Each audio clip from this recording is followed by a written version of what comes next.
వాక్య లేఖనాన్ని ధ్యానం చేసుకుందాం. సమయము మొదటి గ్రంథము 4వ అధ్యాయము 10వ లేఖనము. ఫిలిష్తీయులు యుద్ధము చేయగా ఇశ్రాయేలీయులు ఓడిపోయి అందరూ తమ డేరాలకు పరిగెత్తి వచ్చింది. అప్పుడు అత్యధికమైన వధ జరిగింది. ఇశ్రాయేలీయులు 30,000 కాల్వలకు కూలి ప్రార్థన చేస్తున్నారు. బహుళంగా సెలవులుగా సర్వాధికారమైన తండ్రి మంచిని బోధించడానికి మాలోని దుష్టత్వాన్ని తీసివేయడానికి మా మధ్యలో వచ్చిన మా మంచి బోధకులమైన తండ్రి స్తోత్రం. నేటి దిన పాఠంలో ఏమి చేయవలనో ఎలా ఉండవలని సమస్తాన్ని నేర్పిస్తూ ఉన్న తండ్రి స్తోత్రాలు. దేవా, మేము మంచి చేసేవారుగా మంచి క్రియలు చేసి మాలోనటువంటి దుష్టత్వాన్ని పోగొట్టుకొని మీరు మాకు ఆజ్ఞాపించిన విధముగా ఉండగలిగినట్టుగా సహాయపడేపు చేయమని మాతో మాట్లాడడానికి వేరు చేసిన యేసుక్రీస్తు వారి నామమును ప్రార్థించి బ్రతమలాడి వేడుకుంటున్నాము పరమ తండ్రి. ఆమేన్. పరిశుద్ధ లేఖనంలో మనం ఇప్పుడు చదివినటువంటి మాటలు మనకు ధ్యానం చేసుకుంటే నేర్చిన పాఠము మంచి క్రియలు. ఏ క్రియలట? మంచి క్రియలు.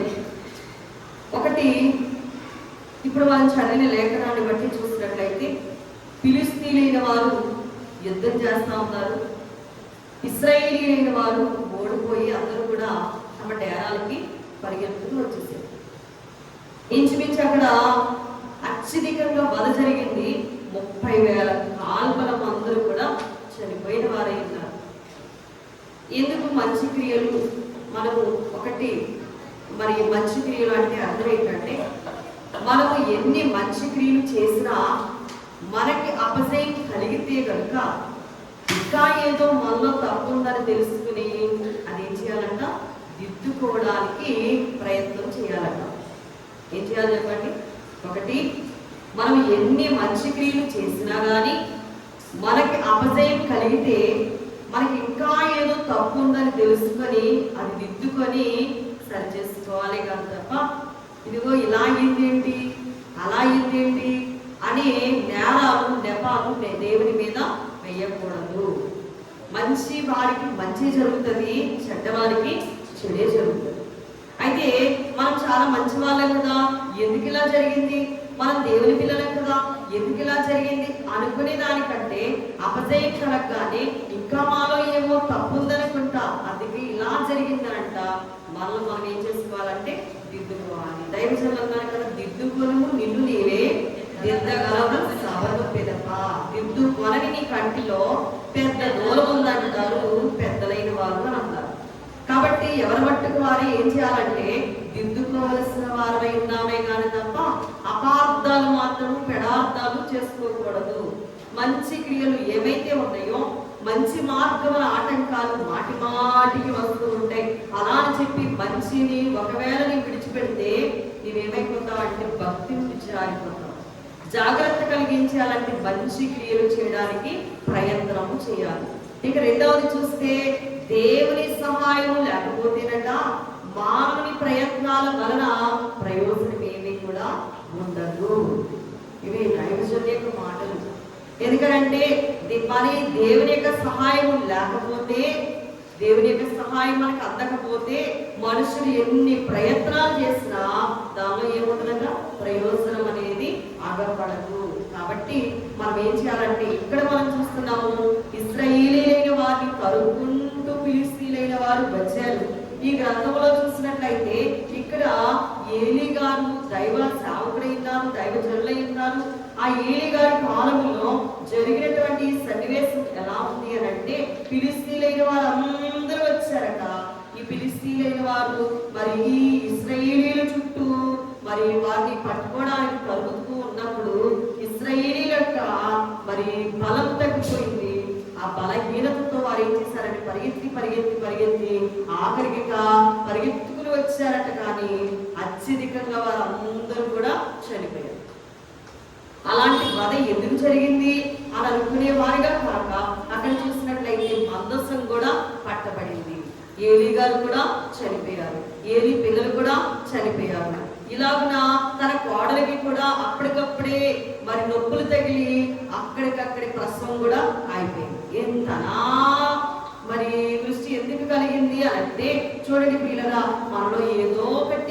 తప్పు ఉంటే కనుక దానిని మనం ఏం చేయాలంటే సరి చేసుకోవాలి. దేవుని సహాయం కొరకు మనం వేడుకోవాలి, కానీ దేవుణ్ణి మనం ఎప్పుడు కూడా అపార్థం చేసుకోకూడదు. ఇక మూడవది చూసినట్లయితే, మనము ఈ లోకములో ఏమి పోగొట్టుకుందామో అవి పరలోకములో దొరుకుతాయట. మత్తయి సువార్తను మనం చూసినప్పుడు 16వ అధ్యాయంలో మత్తయి గారు రాసినటువంటి మాటల్లో 25వ వచనంలో అంటారు కదా, తన ప్రాణము రక్షించుకొనగోరువాడు దాన్ని పోగొట్టుకును, దాని నిమిత్తము తన ప్రాణము పోగొట్టుకున్నవాడు దాన్ని తగ్గించుకును. తన ప్రాణాన్ని రక్షించుకోవాలనుకుంటే దాన్ని ఏం చేస్తాడంట? పోగొట్టుకుంటాడు. నా నిమిత్తం అంటే ప్రభువా నిమిత్తము తన ప్రాణాన్ని, అంటే మన ప్రాణాన్ని పోగొట్టుకున్నాం అనుకోండి, దాన్ని మనం ఏం చేస్తాం? మన ప్రాణాన్ని మనం రక్షించుకోగలుగుతాం. కాబట్టి పిల్లరా, మనం ఈ లోకంలో ఏం పోగొట్టుకుంటామో అవి ఎక్కడ దొరుకుతాయంట? మనకి పరలోకంలో దొరుకుతాయి. అందు నిమిత్తమే యేసు ప్రభువారు ఈ మత్తయి సువార్తలోనే 5వ అధ్యాయంలో అన్నారు, నా నిమిత్తము జనులు మిమ్మల్ని నిందించి హింసించి మీ మీద చెడ్డ మాటలెల్లా పలుకునప్పుడు మీరు ధన్యులు. మీ ఫలం ఎక్కడ ఉంటుందట? పరలోకంలో ఉంటుంది. కాబట్టి మీరు దిగులు పడకండి, భయపడకండి. ఈ లోకంలో మీరు పోగొట్టుకున్నవన్నీ కూడా పరలోకంలో నేను మీకు ఇస్తాను అని దేవుడు మాట్లాడుతూ ఉన్నాడు. కాబట్టి మనం ఏం చేయాలంటే మంచి క్రియలు చేసేవారుగా ఉండాలి. మంచి చేసినప్పుడు ఖచ్చితంగా మంచి అనే దాన్ని బట్టి, మంచి ఆ విత్తనాన్ని బట్టి కోసుకునే ఫలం కూడా మంచిగానే ఉంటుంది. చెడు విత్తాం అనుకోండి, చెడ్డ ఫలాలే కోసుకోవాల్సి వస్తుంది. కాబట్టి జాగ్రత్తగా ఏం చేయాలంటే, ఈ లోకంలో పోగొట్టుకున్నవి ఏమిటైనాను యేసు ప్రభువారు ఈ మత్తయి సువార్తలోని రాస్తారు. ఏమనంటే, దేహాన్ని అనగా దేహాన్ని ఆత్మను కూడా నరకంలో పడేసేవాడికి భయపడండి, కానీ మనుషులకు మాత్రం మీరు భయపడవలసిన అవసరం లేదు అని అన్నారు. యేసు ప్రభువారికి భయపడాలంట, కానీ ఏ మానవుడికి కూడా మనము భయపడవలసిన అవసరం లేదు. అయ్యో ప్రాణం పోగొట్టుకోవాల్సి వస్తుంది, మంచి పనులు చేస్తే, నేను పని చూసినట్లుగా చెప్తే నేను అన్యాయం అయిపోతానేమో, నా కుటుంబాన్ని మరి వీడు తలపెడతారేమో, నాకు అన్యాయం జరుగుతుందేమో అనుకొని చూసిన మంచిని చెడుగా చెప్పామనుకో, దానివల్ల నీకే నష్టం కలుగుతుంది. చూసింది చూసినట్లుగానే చెప్పాలి. ఇప్పుడు మనం చదువుతున్న పుస్తకంలో ఎలా ఉండాలో మరి ఈ ధర్మశాస్త్ర గ్రంథంలో విపులంగా మనకి ఆయన తెలియజేసిన వారే ఉన్నారు. ఈ రోజున పుస్తకం 22వ అధ్యాయంలో మనం ఉన్నాం కదా. ఏమని రాస్తారు మరి ఆలోచన చేసినట్లయితే, ఈ 22వ అధ్యాయం అంతా కూడా పిల్లరా, ఎద్దు గాని గొర్రె గాని ఒకడు దొంగిలించినా, దాన్ని నమ్మేసి చంపేసినా ఆ ఎద్దుకు ప్రతిగా ఎన్ని ఎద్దులు ఇవ్వాలట? 5 ఎద్దులు ఇవ్వాలట. ఆ గొర్రెకు ప్రతిగా ఎన్ని గొర్రెలు ఇవ్వాలట? 4 గొర్రెలు ఇవ్వాలట. ఇలాగున ఒక పనికి ఎంత నష్టం వాటిల్లుతుందో చూడండి. దొంగతనమే కదా అనుకుంటారు చాలా మంది. ఒకటే ఎత్తుకెళ్ళాడు, కానీ ఎన్ని చెల్లింపువలసి వచ్చింది? ఏమన్నా చెప్పండి. చూడండి, ఇక్కడ మనం చూద్దాం. ఒకడు ఎద్దునైనను గొర్రెనైనను దొంగిలించి దాని అమ్మినను చంపినను ఆ ఎద్దుకు ప్రతిగా, ఒకటి దొంగిలించాడు, ఎద్దుకు ప్రతిగా ఎన్ని ఎద్దులు ఇవ్వాలట? 5 ఎద్దులు ఇవ్వాలట. మనం ఇప్పుడు కళ్ళు మూసుకుని పాపం చేసేస్తున్నాం, కళ్ళు మూసుకుని దొంగతనాలు చేసేస్తున్నాం, కళ్ళు మూసుకుని అబద్ధాలు ఆడేస్తున్నాం. చేసిన పనికి ఒక్కసారి చేస్తే ఎన్నంతలు చెల్లించాల్సి వస్తుందట? 500. కాబట్టి మనం ఏం చేయాలి? జాగ్రత్త కలిగి ఉండాలి. అందుకే కీడుకు ప్రతి కీడు ఎవరికి కూడా చేయకూడదు, ఎవరిది కూడా అపహరించకూడదు. దొంగ కన్నం వేస్తూ ఉండగా వాడు దొరికి చచ్చినట్టు పట్టబడతాయి కదా, అందువల్ల ఏముండదట? రక్తాపరాధం ఉండదట. చూడు నుంచి తర్వాత వాడిని కొట్టారనుకో, వానికి ఏముంటుందట? రక్త అపరాధం ఉంటుందట. రక్తం వల్ల అపరాధం. వాడు సరిగా సొమ్ము మరలా చెల్లించాలి. వాడికి ఏమి లేకపోయినా ఎడలా వాడు దొంగతనం చేసినందువల్ల వాడు ఏమవుకోవాలి? అమ్మేం పడాలి. ఎందుకంటే దొంగతనం చేయడం ఎందుకు? తను అమ్ముకోవడం ఎందుకు? కాబట్టి ఏం చేయకూడదు? దొంగతనము చేయకూడదు. పదార్థంలో కాకుండా దొంగతనం చేయకూడదు. దేనిని కూడా దొంగిలించకూడదు. పిల్ల ఇంకా మనం ఆలోచన చేసినట్లయితే, ఇక్కడ మనము ఈ లోకంలో ఏమి పోగొట్టుకుంటామో అవి మనము పరలోకంలో పొందుకుంటాము. నాకు పోయిందండి అనేకంటే ప్రభు మనకి ఇస్తారనేటువంటి నమ్మకము, గురి మనము దేవుని మీద నిలిపేవారుగా. ఇంకా మనం చూసినట్లయితే 5వ వచనంలో, ఒకటి స్నేహితుడైనను ద్రాక్ష తోటనైనను లేపుటకు తన పశువుని విడిపించగా, ఆ పశువు వెళ్ళి వేరొకటి యొక్క సేను వేసేసింది అనుకోండి, అతను తన శాలలోని మంచిది, ద్రాక్ష తోటలో మంచిది దానికి ప్రతిగా ఇచ్చేయాలి. ఎంత నష్టం అండి! అందుకని పశువుని జాగ్రత్తగా మేపేవాడు జాగ్రత్తగా మేపుకోవాలి.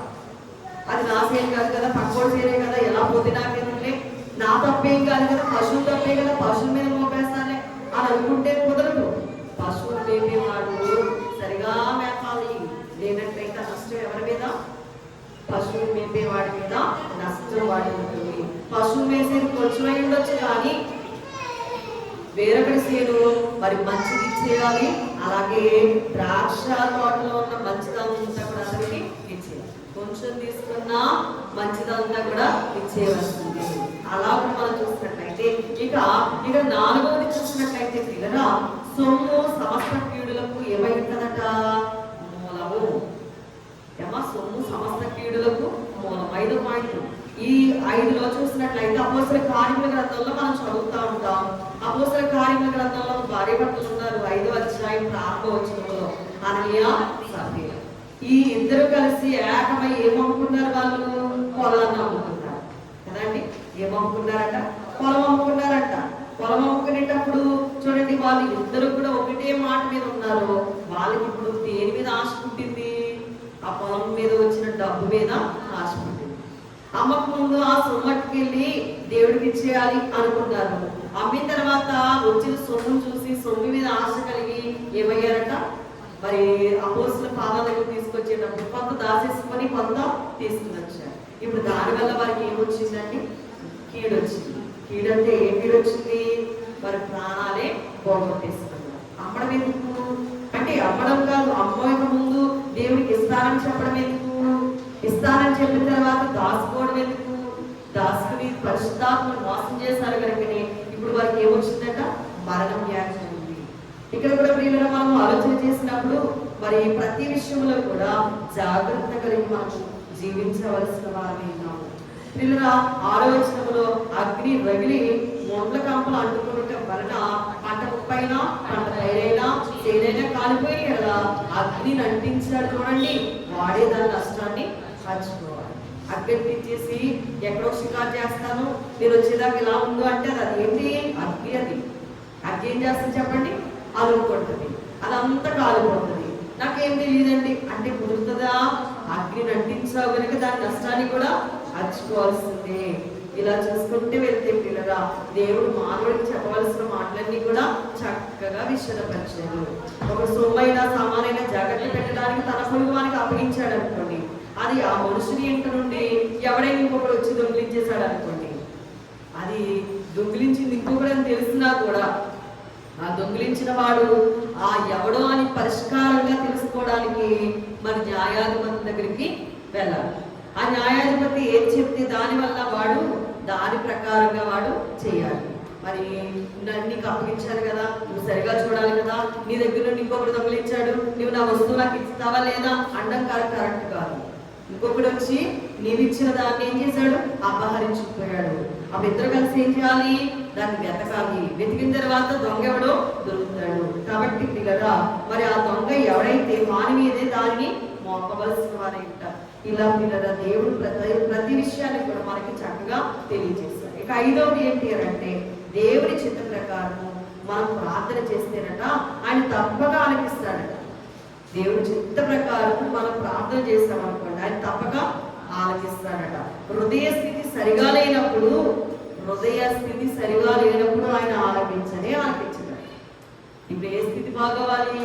హృదయ స్థితి బాగోవాలి. ప్రార్థన చేసేస్తున్నాం అంటే తగుదునా అంటే ప్రార్థన చేసేస్తే ప్రార్థన ఆలకింపబడవు. హృదయం ఎలా ఉండాలి? స్థితి సరిగా ఉండాలి.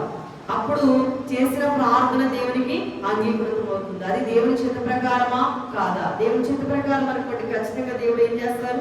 ప్రార్థన ఆలకించే దేవుడు ఉంటాడు. మరి ఇంకా మనం ఆలోచన చేసినట్టయితే 6వది చూస్తే, మనం ఈ లోకంలోనట వాక్య మార్గంలో నడవలేకపోతున్నామని ప్రభువారట 2వ రాకడికి వచ్చి నూతన యెరూషలేముకు మనం తీసుకుని వెళ్ళిపోతారు. మనం ఈ లోకంలో వాక్యం అనే మార్గంలో మనం ఏం చేయలేకపోతున్నాం? నడవలేకపోతున్నాం. కాబట్టి ఇప్పుడు ఆయన ఏం చేస్తారట? 2వ రాకడికి ఆయన వచ్చి నూతన యెరూషలేములోకి మనలను తీసుకుని వెళ్తారు. ఇక్కడ సరిగా నడవలేకపోతున్నాం. మరి ఆయన గడువుల మీద గడువులు ఏం చేస్తున్నారు? ఇస్తూనే ఉంటున్నారు. మనం సరిగా నడవలేకపోతున్నాం. ఆయన 2వసారి వచ్చేస్తారు. వచ్చేసిన తర్వాత మరి నడిచిన వారెవరో నడవని వారెవరో చూసుకుని ఆయన ఏం చేస్తారు? తన యొద్దకు ఆయన తీసుకుని వెళ్ళిపోతారు. కాబట్టి మనం జాగ్రత్తగా వాక్య ప్రకారంగా నడుస్తున్నామా లేక లోకంలో నడుస్తున్నామా జాగ్రత్త కలిగిన వారమే ఉండాలి. ఈ లోకంలో ఉన్నటువంటి మనము వాక్యం అనే మార్గంలో నడవాలి, కానీ ఈ లోకంలో మనము నడవము. ఈ లోక మార్గమును అనుసరించి ఈ లోక మర్యాదను అనుసరించి నడుచుకుందామా అంటే లోకము మనల్ని ఏం చేస్తుంది? గురి చేస్తుంది. అందుకని వాక్య ప్రకారంగా మాత్రమే మనము నడవలసిన వారిని ఉన్నాము. ఇక 7వది చూసినట్లయితే ప్రభు మనకిచ్చిన వరాలన్నీ కూడా జాగ్రత్తగా వాడుకోవాలి. దేవుడు మనకి ఏమైతే వరాలు ఇచ్చారో వాటిని మనం ఏం చేయాలి? జాగ్రత్త కలిగి వాడుకోవలసిన వారమే ఉండాలి.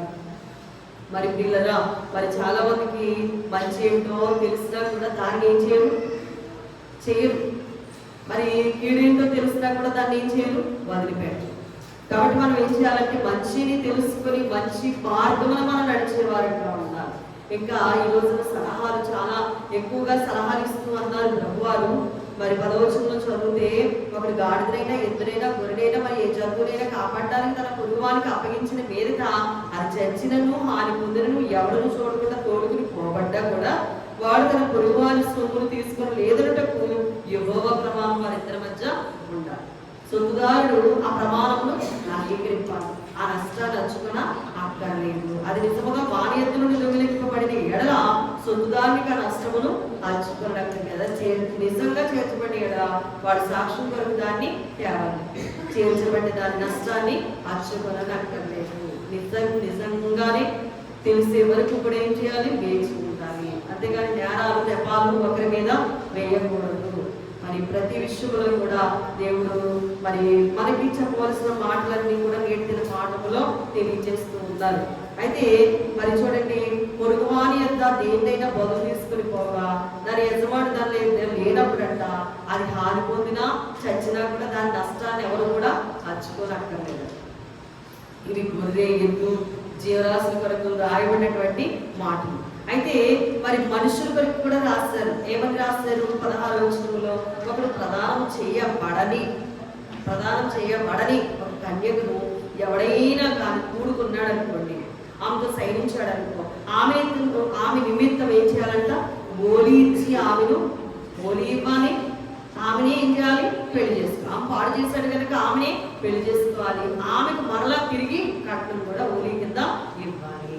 ఆమె తండ్రి అతన్ని ఒకవేళ ఇష్టపడటం లేదనుకోండి, నా బిడ్డని ఇలా చేసేసావు, చెరిపేశావు, మరి నా బిడ్డ పాడైపోయింది అని నువ్వు నాకు ఇష్టం లేదు అని అన్నాడు అనుకోండి, ఆమె తండ్రి ఆమెను వారికి ఇయ్యనల్లని ఎడలా వాడు కన్యకల ఓలి చొప్పున సొమ్ము ఏం చేయాలంట? చెల్లించాలి. కన్యకలకి ఒక లెక్క ఉంటుంది. దాని ప్రకారం వాడు ఏం చేయాలంట? ఓలి చెల్లించాలి. అలాగే చూసినట్లయితే చకనం చెప్పేవాళ్ళు ఈ రోజుల్లో ఎక్కువైపోయారు కదా. సో చెప్తాను రండి, మీ చేయి చూపించండి, జ్యోతిష్కం చెప్తాం రండి, మీ జాతకం చెప్తాం రండి అనే వాళ్ళని బైబిల్ చూద్దాం. మనం 18వ వచనంలో శకునం చెప్పు దానిని బ్రతకనీయకూడదు. సరదాగా కూర్చొని చెయ్యించి రేఖలు చూడండమ్మా అనిపించుకుంటున్న వాళ్ళారా అసలు వాళ్ళు బ్రతకడానికే లేదు. అలాగే వీళ్ళు కూర్చున్నామంటే నీవు అంతకంటే వెరిదారని అర్థం. కాబట్టి శకునం చెప్పేదాన్ని బ్రతకనీయకూడదు. ఇంకా మృగ సంయోగం చేయి ప్రతి వాడి విషయముగా మరణ శిక్ష నోడుము. యెహోవాకు మాత్రమే కాక వేరొక దేవునికి బలర్పించేవాడు శాపగ్రస్తుడు. మరి ఒకసారి చదువుతున్నాను, దేవునికి తప్ప వేరొక దేవునికి బలర్పించేవాడు ఏమవుతాడట? శాపగ్రస్తుడు. ఎక్కడ పడితే అక్కడ, ఎవరికి పడితే అలాగున, మరి ఏది పడితే అది అలా చెల్లించే వారంగా ఉండకూడదట. ఎవరికి అర్పించాలి? దేవునికి మాత్రమే మనము అర్పించేవలసిన వారమై ఉన్నాము. కాబట్టి దేవునికి మాత్రమే మనము ఏం చేయాలంటే అర్పణను అర్పించే వారముగా మనం ఉండాలని పరిశుద్ధ గ్రంథంలో రాయబడినటువంటి మాటలు. ఇక మనం చూసినట్లయితే 8వదిగా శోధనకు సాధనముగా ఉన్న వాటిని తీసివేయాలట. శోధనకి ఏదైనా మరి ప్రియులరా సాధనంగా ఉందనుకోండి, వాటిని ఏం చేయాలి? మనలో నుండి తీసి పారవేయాలి. 9వది చూస్తే మన హృదయానికంట ఏం వేసుకోవాలంటే కంచె వేసుకోవాలంట. హృదయంలో రకరకాలైనటువంటి చెడు అభిప్రాయాలు రాకుండా హృదయానికి ఏం చేయాలంటే కంచెని వేసుకోవాలి అని అన్నారు. 10వది చూసినట్లయితే ప్రభు నామమున మనం ఏ చిన్న పని మీద మరి అది చేసినా కానీ అది దేవుడు చక్కగా జయమిస్తారట. ప్రభు నామములో మనం ఏ చిన్న పని చేసినా దానివల్ల జయం కలుగుతుంది. కాబట్టి మనము జాగ్రత్త కలిగి దేవుని యొక్క వాక్యాన్ని మనము మరి అర్థం చేసుకుంటూ మనము వాడుకోవలసిన వారమై ఉన్నాము. ఇంకా మనం ఆలోచన చేసినట్లయితే చూడండి ప్రియులరా, మరి 21వ వచనాన్ని చూస్తే పరదేశిని ఏం చేయకూడదంటే బాధింపకూడదట. పరదేశిని ఏం చేయకూడదు? బాధించకూడదు. పరదేశిని విసిగించకూడదు. పరదేశి యొక్క మనస్సు ఎలా ఉంటుందో మీరు ఐగుప్తు దేశంలో ఎరిగిన వారై ఉన్నారు. కాబట్టి పరదేశిని ఏం చేయకూడదు? విసిగించకూడదు, బాధింపకూడదు. విధవరాలైనా దిక్కులేని పిల్లలనైనా ఏం చేయకూడదంట? బాధ పెట్టకూడదంట. విధవరాలు మరి దానికి ఎవరున్నారు అని చెప్పేసి, ఈ పిల్లలకి ఎవరున్నారు దిక్కు, అమ్మ బాబా ఎవరు లేరు కదా అని చెప్పేసి వాళ్ళు బాధ పెడితే దేవుడు అస్సలు ఊరుకునే దేవుడు కాదు. దేవుడు ఖచ్చితంగా చెప్తున్నాడు, ప్రతి దానికి దేవుడు ఏం చేస్తారంటే మరి గొప్ప స్థితిని మనకు అనుగ్రహింపజేస్తారు. మంచి పనులు చేస్తే మంచి ప్రతిఫలాన్ని పొందుతాం, కీడు పనులు చేస్తే కీడు బహుమానాన్ని పొందుతాము. ఇంకా చూస్తే మరి రెండవది మనము ఆలోచన చేస్తే ఇప్పటి వరకు మంచి క్రియలు చూసాము. రెండవది చూసినట్లయితే క్రూరత్వాన్ని మానాలి అంటే సువార్త వినాలి అని అన్నారు. ఏం మానాలంటే? క్రూరమైన స్వభావం మానివేయాలంటే ఏం వినాలట? సువార్త వింటేనే కానీ మనలో ఉన్న క్రూరత్వం బయటికి పోదన్నమాట. చాలామంది అన్ని విద్య బాగానే ఉంటుంది, మరి వారు నడవటి బాగానే అన్ని బాగానే ఉంటాయి, కానీ క్రూరంగా ఉంటా ఉంటారు. ఎంత చదువుకుంటే ఏంటి? క్రూరత్వం పోవాలంటే ఏం వినాలట? దేవుని మాట వినాలి. చూడండి, 1 దాంట్లో మనిషి సువార్త వినక క్రూరంగా ఉంటే సర్వ సృష్టి కూడా ఎలా మారిపోతుందట? క్రూరంగా మారిపోతుంది. ఏమండి, మనిషి దేవుని యొక్క స్వార్థ వినకుండగా క్రూరంగా ఉన్నాడు అనుకోండి, అర్థమవుతుందా? మీకు ఎంత విద్య అయినా వచ్చి ఉండొచ్చు, ఎంత జ్ఞానమైనా మీరు కలిగి ఉండొచ్చు, సువార్త వినకపోయారనుకోండి సృష్టి ఏమైపోతాడ? క్రూరంగా మారిపోతాడు. మనం దేవునికి లోబడితేనే సృష్టి మనకి లోబడేటట్టుగా దేవుడు ఏర్పాటు చేస్తాడు. రెండవది చూసినట్లయితే మరి క్రీస్తు నా కొరకు చనిపోయాను కాబట్టి నేను క్రీస్తు కొరకు ఏం చేస్తాను? చనిపోతాను అనుకోవాలంట. మనలోని క్రూరత్వం పోయి క్రీస్తు వారు నా కొరకు చనిపోయారు కాబట్టి నేను క్రీస్తు కొరకు చనిపోతాను అనుకునే వారంగా ఉండాలి. అయితే మూడవది, ధైర్యపడకపోతే ఎంత దౌర్భాగ్యుడైపోతాడో అని అన్నారు. ధైర్యపడకపోతే ఎంత దౌర్భాగ్యుడైపోతాడో. అందుకని మనలో ఏముండాలి? ఎక్కువగా ధైర్యం ఉండాలి. భక్తుడు అంటున్నాడు కదా, నీ భక్తి నీకు ధైర్యము పుట్టింపదా. భక్తిలో ఏముంది? ధైర్యం ఉంది. ధైర్యం వల్ల దౌర్భాగ్యం అనేది దాపరించి చక్కని శక్తిని దేవుడు మనకి ఇస్తారు. ఇక 4వది చూస్తే నాకు ఏమీ లేదనుకుంటా దౌర్భాగ్యని భాషే ఉన్నది. కొంతమంది అంటారు, నాకేముందండి బాబు, మాకేముందండి సరిగా తినడానికి లేదు, కట్టుకోవడానికి ఎన్ని ఇచ్చినా కూడా కొంతమంది అది లేదు ఇది లేదు మాకేముంది అని అంటారు. అది ఎవరి స్థితి అట? దౌర్భాగ్యుని స్థితి. వాడు ఎంతసేపు ఎన్ని ఉన్నా కూడా ఏమంటాడు? మాకేమీ లేవండి. ఉన్నా కూడా లేదన్న వాడి దగ్గర నుండి ఉన్నది కూడా ఏం చేయబడుతుంది? తీసివేయబడుతుంది. కాబట్టి జాగ్రత్తగా దేవుని యొక్క వాక్యాన్ని మనము ఆలకించే వారంగా ఉండాలి. ఇక్కడ మనం చదువుదాం. చూడండి ప్రియులరా, మరి 25వ వచనంలో, నా ప్రజలలో నీ యొద్ద నుండి ఒక భేదవానికి సొమ్ము అప్పించిన ఎడల వడ్డీకిచ్చు వాని వల్ల నీవు వాని ఎడల జరిగిపోకూడదు, వానికి వడ్డీ కూడా కట్టకూడదు. నా ప్రజలలో నీ యొద్ద ఉన్న ఒక భేదవానికి నువ్వు అప్పించావనుకో, వడ్డీకిచ్చే వారి దగ్గర జరిగించేటట్టుగా వాడికి, ఆ భేదవాడికి నీవు అలాగా చేయకూడదు, వాడికి వడ్డీ కట్టకూడదు. నీవెప్పుడైనా నీ పొరుగువాని వస్త్రాన్ని పొడవుగా తీసుకున్న ఎడల సూర్యుడు అస్తమించే లోపే పొడవుగా తీసుకున్న దాన్ని మరలా అప్పగించేయాలి. ఎందుకంటే వాడు కట్టుకునేది అదే. ఏ తాకట్లు అంటారు కదా, ఈ తాకట్టు వస్తువులు పాపం కొంతమంది ఈ దినాల్లో తక్కువేమో కానీ ఈ దినాల్లో ఉన్నారులేండి. సెల్ ఫోన్లు తాకట్టు పెట్టేవాళ్ళు, ఆయా వాటిని తాకట్టు పెట్టేవాళ్ళు, లేకపోతే బండ్లు తాకట్టు పెట్టేవాళ్ళు, ఉన్న దాంట్లో నగనట్రా తాకట్టు పెట్టేవాళ్ళు, అలాగే ఇంటి దస్తవేదులు తాకట్టు పెట్టేవాళ్ళు, ఇలా ఎన్నో ఉన్నాయి. అయితే పిల్లలు ఇక్కడ రాయబడ్డ మాట ఏంటంటే, ఆ దినాల్లో మరి వాడు కప్పుకునేది అది అదే కదా, వాడి దేహానికి వస్త్రం అదే కదా, మరి వాడు ఏం కప్పుకుని పడుకుంటాడు? నేను దయగలవాడిని కాబట్టి వాడు నాకు మొరపెట్టాడు అనుకో, నేను ఏం చేస్తానంటున్నాడు? వింటానంటున్నాడు. కాబట్టి మనం జాగ్రత్తగా ఉండాలట. ఇంకా మనం చూసినట్లయితే అది లేదు ఇది లేదని మరి ఇరుగు పొరుగు వారు తీసేసుకునేటట్టుగా ఉండకూడదు. మనం ఇంకా చూసినట్లయితే 5వది, అవిశ్వాసులకు విశ్వాసుల మీద ఏముంటుందంట? పగ ఉంటుందంట. అవిశ్వాస బ్రతుకుకి విశ్వాసుల మీద ఎంతసేపు పగ తీర్చుకోవడం తప్ప మరొక పని ఉండదు. 6వది చూసినట్లయితే కొంతమంది విశ్వాసుల గట ఎన్ని కష్టాలు వచ్చినాయి ఉన్నా కానీ అవన్నీ కూడా మా మేలు నిమిత్తమే అని అనుకుంటారట. విశ్వాసులకి అసలు కీడనేది లేనే లేదు అని అన్నారు దైవజనులు. విశ్వాసులకి ఏం లేదట? కీడనేది లేనే లేదు. ఏమనుకుంటారంటే విశ్వాసులు బ్రతికితే ఆయన సేవ చేస్తాను, చేస్తే పరలోకంలో వెళ్ళిపోతాను, అక్కడికి వెళ్ళిన తర్వాత దేవదూతం చేసినట్లుగా నేను అక్కడ కూడా సేవ చేస్తాను అని విశ్వాసం అనుకుంటా ఉంటారట. ఆ విశ్వాసం ఏమనుకుంటారు?